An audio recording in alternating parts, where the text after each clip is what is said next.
And here before I pray. And I just want to acknowledge that I have actually received many requests to say something about the government and at the same time acknowledge the immigration situation in the United States in light of all the tensions and distress. You know, we're a community and we feel stuff. We have a Spanish ministry that meets here in about 2 hours from now. And I would like to address the church as one of the evangelists in this congregation. And I want to use the Bible as our guide. Amen? You know, in Titus chapter 3, verse 1 to 2, you can write this down. It says, remind the people, that's us, to be subjected to rulers and authorities, to be obedient, to be ready to do whatever is good, and to slander no one, to be peaceable and considerate, and always be gentle towards everyone. So first of all, I want to say this, brothers and sisters, that if you're asking us as a church to speak out against the government, the answer is no. The church is not a political platform to slander our rulers. If we do that, it will threaten unity. Could you imagine me opening and saying, how many of us support, conservatives? How many supports the Democrats? How many support the libertarians? How many support, what kind of fellowship will we have? It also closes the door to dialogue around civility and the sharing of kingdom values with each other and in the world and around the world. And so we must listen to the Apostle Paul. We all have opinions. I'm sure we speak of that privately, but we will not do that publicly from the pulpit. The church is not a political platform. And yet at the same time, in Leviticus chapter 19, verse 33, it says, stand up in the presence of the aged, show respect for the elderly, revere your God. I am the Lord. When a foreigner resides among you and in your land, do not mistreat them. The foreigner residing among you must be treated as your native born. Love them as yourself. For we were foreigners in Egypt. I am the Lord. This is an Old Testament principle, and whatever is written in the Bible, whether it's old or new, must be heard. Amen? And so so we hold these two scriptures in tension as a church. We cannot ignore and pray. We want to pray for people to be treated fairly through the principle of compassion found in Scripture. God wants us to treat everybody the same. Amen? And we are aware of the heightened immigration policies in the U.S. We're also aware of recent political killings on the weekend.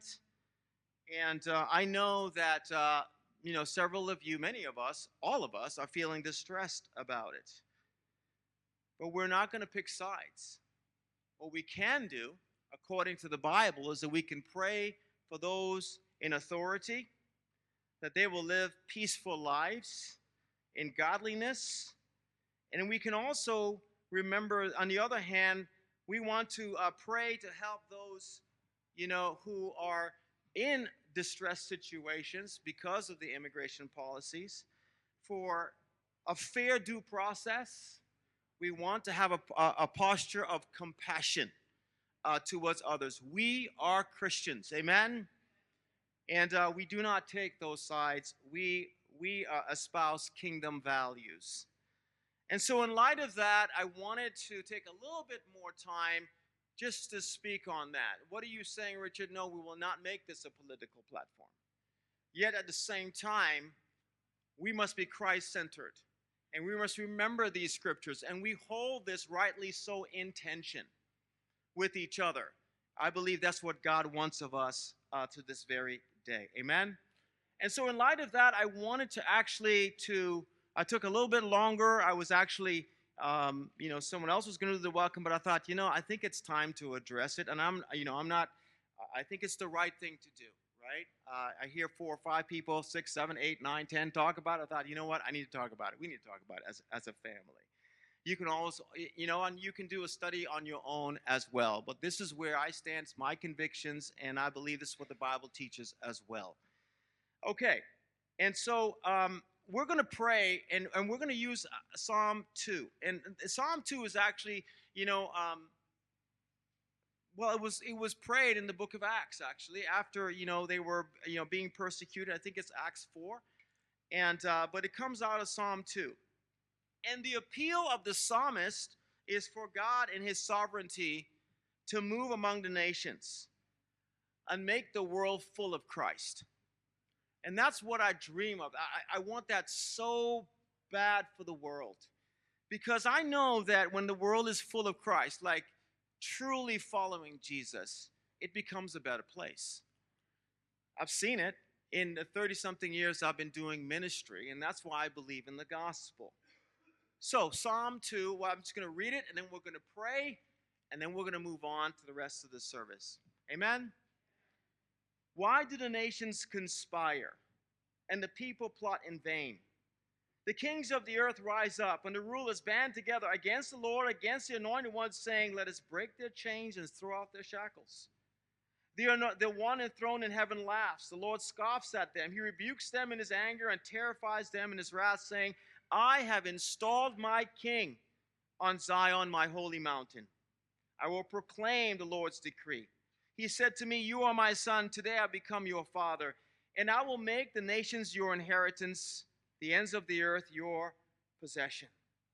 You will break them with a rod of iron, and you will dash them to pieces like pottery. Therefore, kings, be wise. Therefore, you kings, be wise. Be warned, you rulers of the earth. Serve the Lord with fear, and celebrate his rule with trembling. Kiss the Son, or he will be angry, and your way will lead to your destruction. For his wrath will flare up in a moment, but blessed are those who take refuge in him. The psalmist is calling for reconciliation to the world and the nations with God. Let's go to God in prayer. Father in heaven, we come before you as the church that Jesus built. And his values in Scripture are very clear. Values of respect, civility, compassion, mercy, kindness. Father, it is all in there. And yet, Father, when the world is the way it is, we have wars and rumors of wars. We have, God, political tensions.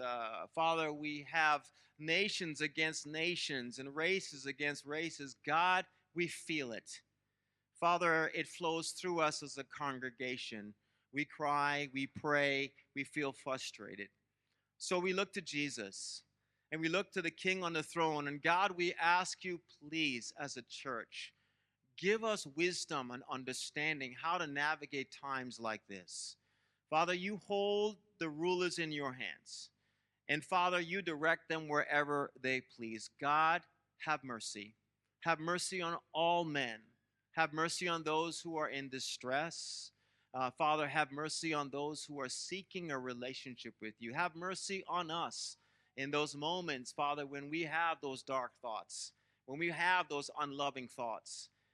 Father, when we have those slanderous thoughts. Father, instead, help us to clothe ourselves with Christ, to not bury our head from these issues, but, Father, to move towards them with gentleness and compassion and mercy and kindness, to serve those who are in distress, those who feel left out or set aside. Father, we love you so much. We thank you. We pray that you bless the rest of the service. You are our Father in heaven. You are the model that we look to at this time. It's in Christ's name we pray. Amen.